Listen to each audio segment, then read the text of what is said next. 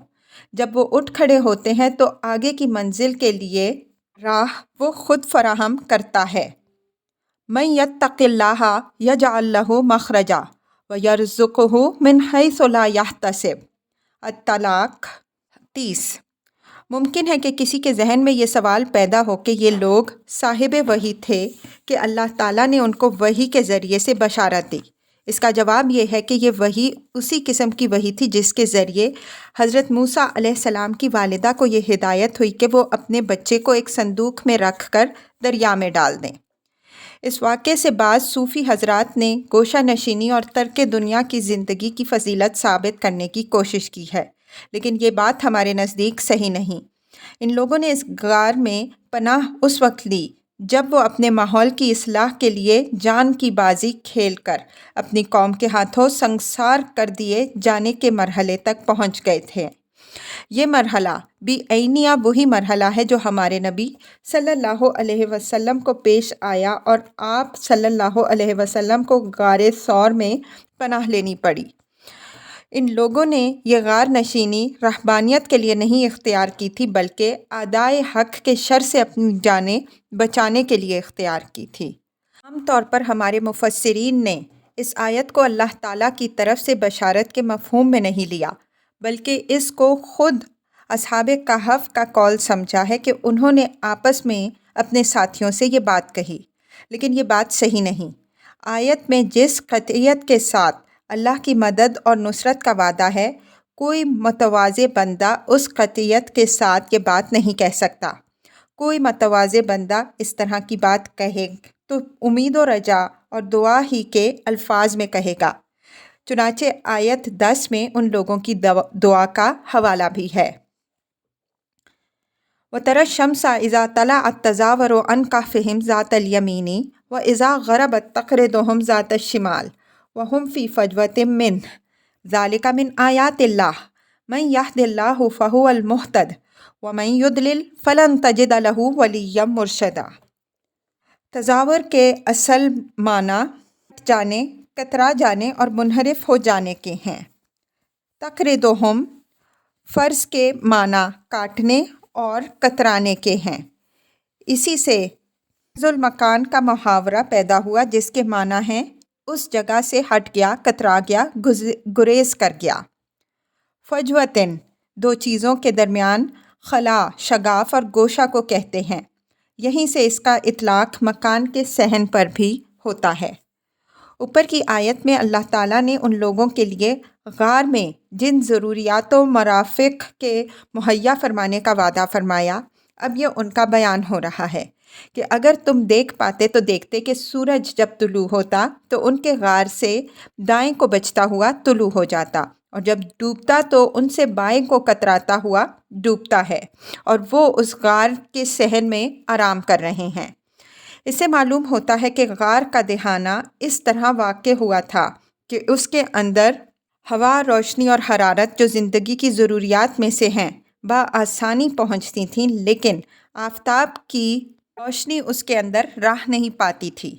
ہمارے مفسرین نے غار اور اس کے دہانے کی سمت و جہت متعین کرنے کی کوشش کی ہے، لیکن ہمارے نزدیک یہ کاوش غیر ضروری ہے۔ اس کی مختلف شکلیں فرض کی جا سکتی ہیں، لیکن ان میں سے کسی کے متعلق جزم کے ساتھ کوئی بات نہیں کہی جا سکتی۔ صحیح بات وہی ہے جو اللہ تعالیٰ نے بتا دی ہے کہ یہ اللہ تعالیٰ کی نشانیوں میں سے ایک نشانی ہے کہ اس نے اپنی تدبیر و کارسازی سے اپنے بندوں کے لیے ایک ایسا غار مہیا فرما دیا جہاں بغیر کسی کاوش کے ان کے لیے ساری ضروریات زندگی فراہم تھیں، اور معلوم ہوتا ہے کہ سورج بھی ان کے پاس سے گزرتا ہے تو ادب اور احترام سے گزرتا ہے کہ ان کی خدمت کی انجام دہی کا شرف تو حاصل ہو، لیکن ان کے آرام و سکون میں کوئی خلل واقع نہ ہو۔ ذالک من آیات اللہ من یہد اللہ الی الآیہ۔ اسی آیت الہی کے تعلق سے یہ تذکیر فرما دی کہ جہاں تک اللہ کی نشانیوں کا تعلق ہے، ایک سے ایک بڑی نشانی موجود ہے، لیکن نشانیوں سے رہنمائی وہی حاصل کرتے ہیں جو اللہ تعالیٰ کی توفیق پاتے ہیں۔ جو اس کی توفیق سے محروم ہو جاتے ہیں، کوئی دوسرا ان کا کارساز و رہنما نہیں بن سکتا۔ وَتَحْسَبُهُمْ أَيْقَاظًا وَهُمْ رُقُودٌ وَنُقَلِّبُهُمْ ذَاتَ الْيَمِينِ وَذَاتَ الشِّمَالِ وَقَلْبُهُمْ بَاسِطٌ ذِرَاعَيْهِ بِالْوَصِيدِ لَوِ اطَّلَعْتَ عَلَيْهِمْ لَوَلَّيْتَ مِنْهُمْ فِرَارًا وَلَمُلِئْتَ مِنْهُمْ رُعْبًا۔ یہ وہ انتظام بیان ہوا ہے جو اللہ تعالیٰ نے ان کی حفاظت کے لیے فرمایا کہ باوجود یہ کہ وہ غار میں محو خواب تھے، لیکن صورتحال ایسی تھی کہ اگر اتفاق سے کوئی ان کو دیکھ پاتا تو یہ گمان نہ کرتا کہ وہ سو رہے ہیں، بلکہ وہ یہی سمجھتا کہ جاگ رہے ہیں، یعنی ان کو سوتا اور بے خبر سمجھ کر کوئی ان کو نقصان پہنچانے کی جرت نہ کر سکتا تھا، بلکہ ان کو اپنی حفاظت کے لیے بیدار و ہوشیار ہی خیال کرتا۔ ان کے سونے کی حیت ایسی تھی کہ معلوم ہوتا کہ کچھ لوگ ذرا دم لینے کے لیے بس لیٹ گئے ہیں، ایسی نہیں کہ دیکھنے والا سمجھے کہ غفیل پڑھ کر سو رہے ہیں۔ وَنُقَلِّبُهُمْ ذَاتَ الْيَمِينِ وَذَاتَ الشِّمَالِ، فرمایا کہ ہم ان کو دائیں اور بائیں کروٹ بھی بدلواتے رہتے تھے۔ یہ کروٹ صحت جسمانی کو برقرار رکھنے کے لیے ضروری ہے، اور اس لیے بھی ضروری ہے کہ ایک ہی حیت میں پڑے پڑے جسم اکڑ نہ جائے۔ نیز یہ لوگ زمین پر ایک طویل وقفہ کے لیے سوئے ہوئے تھے۔ اگر ایک ہی کروٹ پر عرصہ تک پڑے رہتے تو یہ اندیشہ تھا کہ زمین ان کے جسم کو نقصان پہنچا دے۔ اس لیے جس طرح ایک شفیق ماں گہوارے میں لیٹے ہوئے بچے کے پہلو بدلتی رہتی ہے، اسی طرح قدرت ان کے پہلو بھی بدلواتی رہتی ہے۔ وَقَلْبُهُمْ بَاسِطٌ ذِرَاعَيْهِ بِالْوَصِيدِ، یہ بھی اسی حفاظتی انتظام کے سلسلے کی بات ہے کہ ان کا وفادار کتا غار کے دہانے پر اپنے دونوں ہاتھ پھیلائے اس طرح بیٹھا رہا کہ گویا پہرا دے رہا ہے۔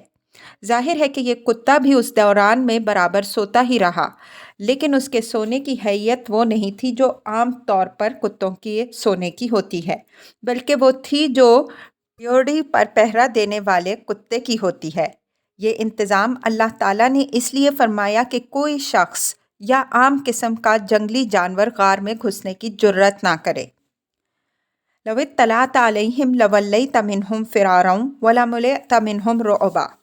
ظاہر ہے کہ اگر اس طرح کے کسی منظر پر اتفاق سے کسی کی نظر پڑ جائے تو وہ دہشت زدہ ہو کر وہاں سے بھاگ کھڑا ہوگا۔ وہ ششدر رہ جائے گا کہ آخر پہاڑوں کے بیچ میں ایک غار کے اندر یہ کون لوگ ہیں جو اس طرح لیٹے ہوئے ہیں۔ وہ انہیں بھلے آدمی سمجھے یا برے چور اور ڈاکو خیال کرے، یا راہب اور سنیاسی، آسمانی مخلوق خیال کرے یا ارضی انسان خیال کرے یا جنات و ملائکہ، بہرحال اس پر اس حالت سے ایک انجانے قسم کا خوف ضرور طاری ہوگا۔ یہ خوف کی فضا وہاں قدرت نے اپنے بندوں کی حفاظت کے لیے پیدا کر دی تھی۔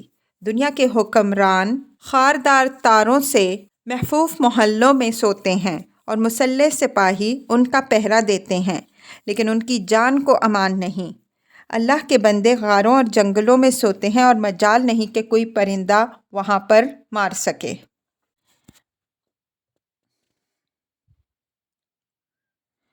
وَكَذَلِكَ بَعَثْنَاهُمْ لِيَتَسَاءَلُوا بَيْنَهُمْ قَالَ قَائِلٌ مِّنْهُمْ كَمْ لَبِثْتُمْ قَالُوا لَبِثْنَا يَوْمًا أَوْ بَعْضَ يَوْمٍ قَالُوا رَبُّكُمْ أَعْلَمُ بِمَا لَبِثْتُمْ فَابْعَثُوا أَحَدَكُمْ بِوَرِقِكُمْ هَٰذِهِ إِلَى الْمَدِينَةِ فَلْيَنظُرْ أَيُّهَا أَزْكَىٰ طَعَامًا فَلْيَأْتِكُمْ بِرِزْقٍ مِّنْهُ وَلْيَتَلَطَّفْ وَلَا يُشْعِرَنَّ بِكُمْ أَحَدًا۔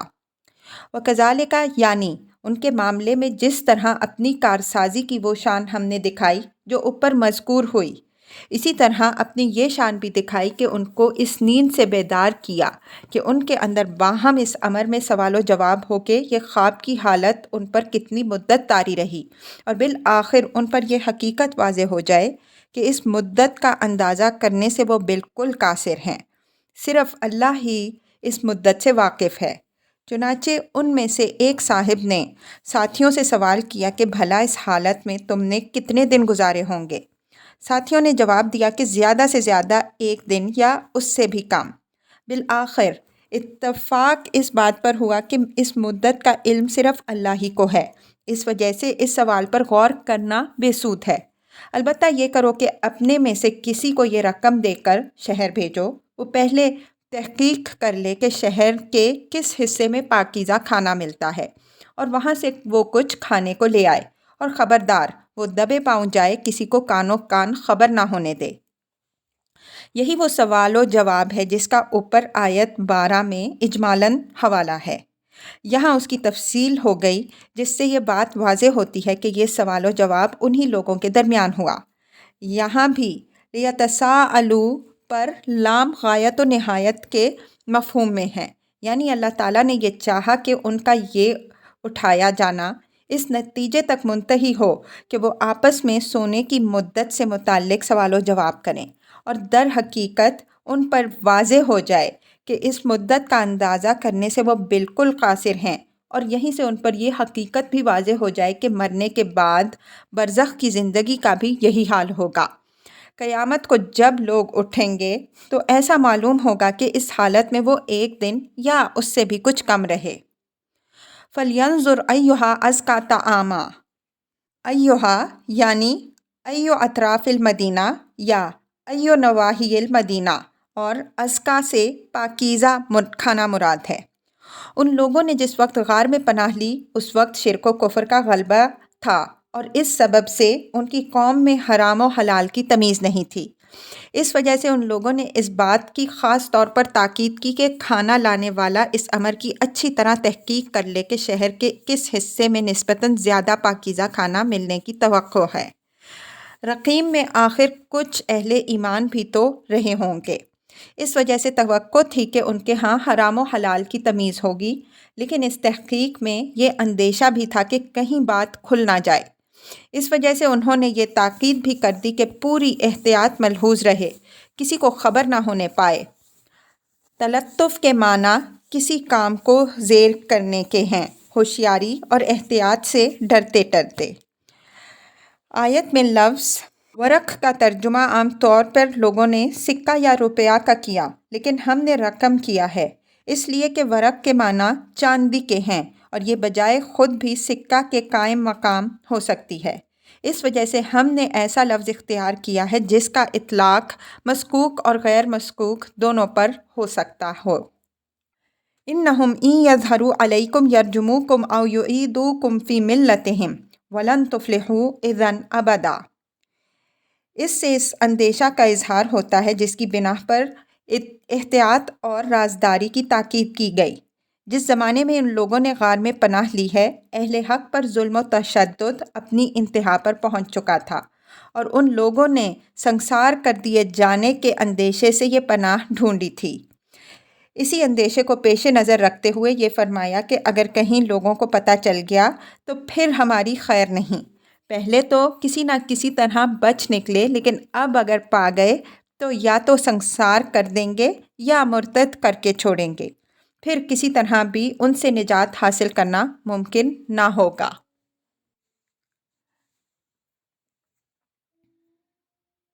وَكَذَلِكَ آثَرْنَا عَلَيْهِمْ لِيَعْلَمُوا أَنَّ وَعْدَ اللَّهِ حَقٌّ وَأَنَّ السَّاعَةَ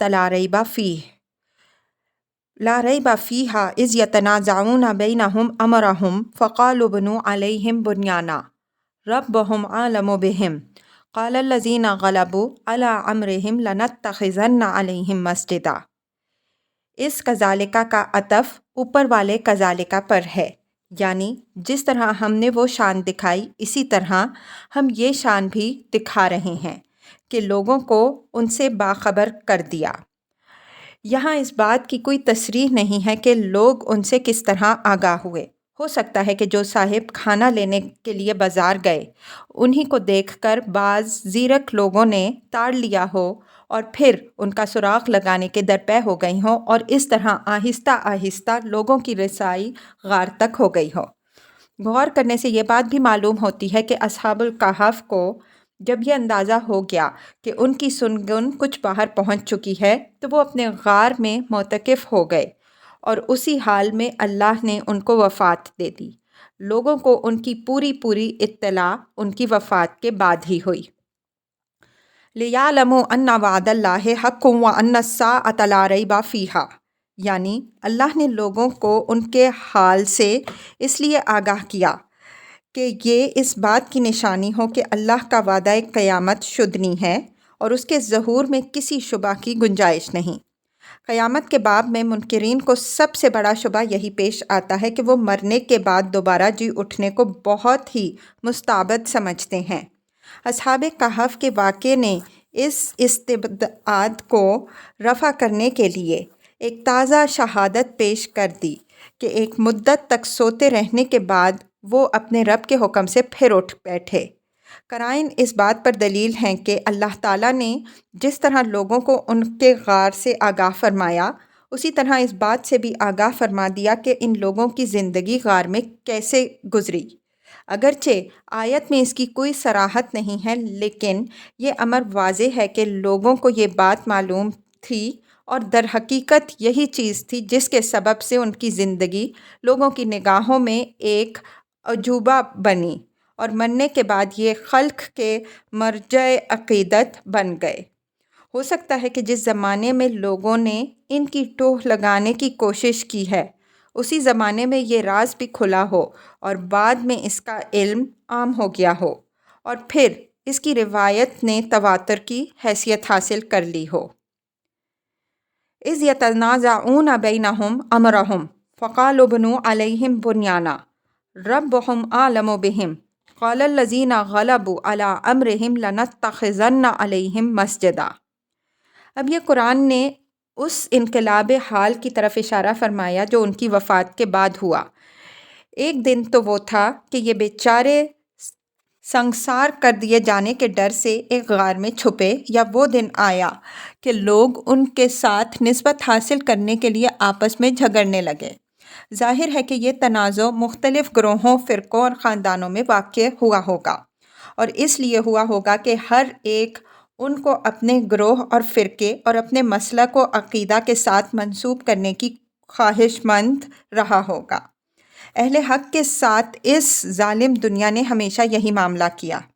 زندگی میں تو ان کو لوگوں نے پتھر ہی مارے، لیکن مرنے کے بعد ان کے بت پوجے۔ ان لوگوں کے ساتھ بھی مرنے کے بعد یہی ہوا کہ مختلف گروہ اور فرقے ان کے ساتھ قرب کے مدعی بن کر اٹھ کھڑے ہوئے۔ ایک گروہ کی رائے یہ ہوئی کہ ان کے مذہب و مسلک کا معاملہ تو اللہ کے حوالے کیا جائے، البتہ ان کی یادگار میں ان کے غار پر ایک عمارت بنا دی جائے۔ لیکن دوسرے گروہ نے، جس کو اکثریت حاصل تھی، کہا کہ ہم ان کی یادگار میں ایک مسجد بنائیں گے، اور اسی گروہ کی رائے غالب رہی۔ اس سے اس انقلاب حال کا کچھ اندازہ ہوتا ہے جو ان جانبازوں کی قربانیوں کے نتیجے میں برپا ہوا کہ ملک میں ان لوگوں نے اکثریت حاصل کر لی جو موحد اور خدا پرست تھے۔ دوسرے لوگ جو موحد اور خدا پرست نہیں تھے، ان کے اندر بھی اتنی تبدیلی اور رواداری واقع ہوئی کہ اصحاب کہف کی یادگار قائم کرنے کی سعادت وہ بھی حاصل کرنے کے متمنی ہوئے۔ ربہم اعلم بہم میں ہمارے نزدیک عربیت کے معروف قاعدے کے مطابق ایک مضاف محذوف ہے، یعنی اعلم بدینہم۔ معلوم ہوتا ہے اس گروہ کی رائے یہ تھی کہ ان کے دین و عقیدہ کی بحث نہ چھیڑی جائے، بلکہ قوم کے متفق علیہ بزرگوں اور پیشواؤں کی حیثیت سے ان کی یادگار میں ان کے غار پر ایک ہیکل کی تعمیر کی جائے۔ لیکن دوسرے گروہ نے یہ تجویز قبول نہیں کی، بلکہ اس نے ایک مسجد تعمیر کرنے کا فیصلہ کیا، اور یہی رائے غالب رہی۔ علیہم مسجدہ میں بھی ہمارے نزدیک ایک مضاف محذوف ہے، یعنی علی کہفہم۔ قرآن مجید نے ان لوگوں کی یادگار کو مسجد سے تعبیر کر کے یہ حقیقت واضح کی ہے کہ یہ موحد اور خدا پرست لوگ تھے۔ اس وجہ سے انہوں نے خدا کی عبادت کا ایک گھر بنایا۔ یہ امر ملحوظ رہے کہ یہود و نصارہ کے عبادت خانے اصلاً مسجد ہی تھے۔ ان میں خرابی تو اس وقت پیدا ہوئی جب ان قوموں نے مشرکانہ عقائد اختیار کیے اور اپنے معبدوں کو شرک سے آلودہ کیا۔ یاد ہوگا قرآن نے یہود و نصارہ کے صوامع اور بیع کو مساجد ہی کے زمرے میں شمار کیا ہے۔ ملاحظہ ہو سورہ حج آیت 40۔ سَيَقُولُونَ ثَلَاثَةٌ رَابِعُهُمْ قَلْبُهُمْ وَيَقُولُونَ خَمْسَةٌ سَادِسُهُمْ قَلْبُهُمْ رَجْمًا بِالْغَيْبِ وَيَقُولُونَ سَبْعَةٌ وَثَامِنُهُمْ قَلْبُهُمْ قُلْ رَبِّي أَعْلَمُ بِعِدَّتِهِمْ مَا يَعْلَمُهُمْ إِلَّا قَلِيلٌ فَلَا تُمَارِ فِيهِمْ إِلَّا مِرَاءً ظَاهِرًا وَلَا تَسْتَفْتِ فِيهِمْ مِنْهُمْ أَحَدًا۔ اب یہ ایک جملہ معترضہ کے طور پر ہی نبی صلی اللہ علیہ وسلم کو خطاب کر کے فرمایا کہ اصحاب کہف کی اصل حقیقت تو یہی ہے جو تمہیں سنا دی گئی، لیکن یہ نہ سمجھو کہ یہ سوال کرنے والے اس سے مطمئن ہو جائیں گے اور ان کی زندگیوں سے سبق حاصل کریں گے، بلکہ اب جو کچھ یہ لوگ کہیں گے ان کی تعداد 3 تھی اور چوتھا ان کا کتا، اور کچھ کہیں گے کہ یہ 5 تھے، چھٹا ان کا کتا۔ فرمایا یہ ساری باتیں رجمًا بالغیب یعنی محض اٹکل پچھو ہیں، ان کی کوئی حقیقت نہیں۔ علاوہ ازیں کچھ لوگ یہ کہیں گے کہ وہ 7 تھے اور 8واں ان کا کتا۔ تم ان سے کہہ دو کہ میرا رب ہی ان کی تعداد کو خوب جانتا ہے، ان کی تعداد صرف تھوڑے ہی لوگ جانتے ہیں۔ فَلَا تُمَارِ فِيهِمْ إِلَّا مِرَاءً ظَاهِرًا۔ رات کے معنی بحث اور مناظرہ کے ہیں۔ مطلب یہ ہے کہ اگر لوگ تمہارے سامنے اس طرح کے سوالات لے کر آئیں اور تم سے بحث و جدال کرنا چاہیں تو ان سے نہ الجھنا، بلکہ سرسری طور پر یہ بات کر کے ان کو ٹال دینے کی کوشش کرنا۔ اب اصحاب کہف کے باب میں کسی سے کچھ پوچھنے کی ضرورت نہیں۔ جب ان کی اصل سرگزشت اللہ نے بیان کر دی تو اللہ سے زیادہ کون جاننے والا ہے جس سے رجوع کرنے کی ضرورت پیش آئے۔ اس آیت سے یہ حقیقت واضح ہوئی کہ جن لوگوں کو بحث و مناظرہ کا روگ لگ جاتا ہے ان کو اصل حقیقت سے کوئی دلچسپی نہیں ہوتی۔ ان کے مناظرہ کی ایک راہ بند کیجیے تو وہ دوسری راہ نکال لیں گے۔ اس وجہ سے کسی دانش مند کے لیے یہ زیبا نہیں کہ ایسے لوگوں کے قائل کرنے کے درپے ہوں۔ ایسے لوگوں سے جان چھڑانے ہی میں خیر ہے۔ ان کے ساتھ سنجیدہ ہو کر بحث کرنے کے بجائے ان کو خوبصورتی سے ٹالنے کی کوشش کرنی چاہیے۔ بعض اہل تاویل نے اصحاب کہف کی تعداد سے متعلق آخری قول کو اقرب الی الصواب قرار دیا ہے۔ اس کی دلیل یہ ہے کہ پہلے 2 قولوں کو تو قرآن نے صاف رجمًا بالغیب قرار دیا ہے، لیکن تیسرے قول سے متعلق کوئی اس طرح کی بات نہیں فرمائی۔ یہ استنباط قرین صواب ہے، لیکن ان کی تعداد سے متعلق ہمارا قول وہی ہے جو قرآن نے بتایا ہے۔ قُلْ رَبِّي أَعْلَمُ بِعِدَّتِهِمْ مَا يَعْلَمُهُمْ إِلَّا قَلِيلٌ۔